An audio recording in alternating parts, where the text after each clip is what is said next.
Hi there. Let's do some more triangle stuff. Specifically, the 45, 45, 90 triangle. Another very useful triangle, one that we should definitely know inside and out. Start with a square and draw one diagonal. And the resulting triangles turn out to be 45, 45, 90 triangles. Another way to describe the effect that this diagonal has is that it bisects this 90-degree angle. It also bisects this 90-degree angle. Those are 45 degrees, and these are 90 degrees. Let's hide the diagonal in the square. Well, actually, let's bring back the square for a minute. Let's remember one of the properties of a square is that it is equilateral. So let's give it a number, 5 inches. Say each one of these sides is 5 inches. When we hide the square, that will leave us with two sides of 5 inches. So let's hide the square. And now we have 5 and 5. This is our 45-degree angle here. And here it is. This also can be classified as an isosceles triangle. An isosceles right triangle, actually, will always be a 45, 45, 90. And before we learn the pattern, which would allow us to just instantly write this third length down, I want to also remind you about the Pythagorean theorem. And you should be using the Pythagorean theorem to solve for missing sides until you get these patterns figured out.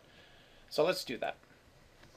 These are the legs of the right triangle, and our Pythagorean theorem says a squared plus b squared is c squared. So at the moment we're solving for the hypotenuse c. A and b are both 5, so let's substitute and simplify. 25 plus 25 is c squared. C squared is 50. And so c, remember distance is always positive, so we take the principal root,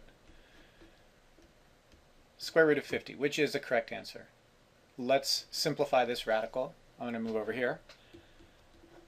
We're looking for the largest square number factor of 50, which is 25.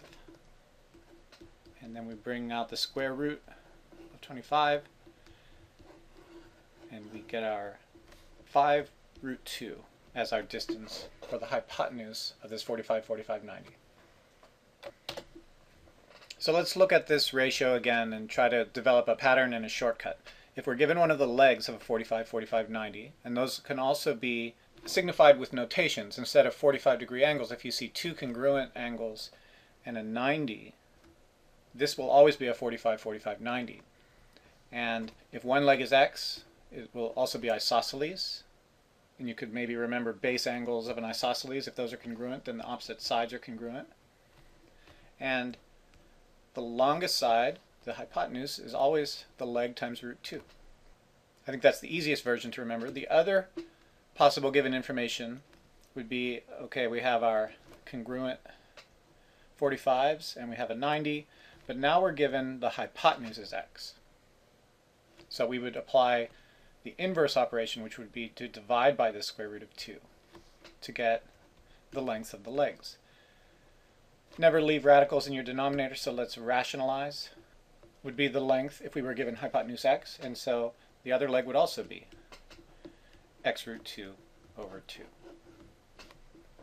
Okay, let's solve some problems.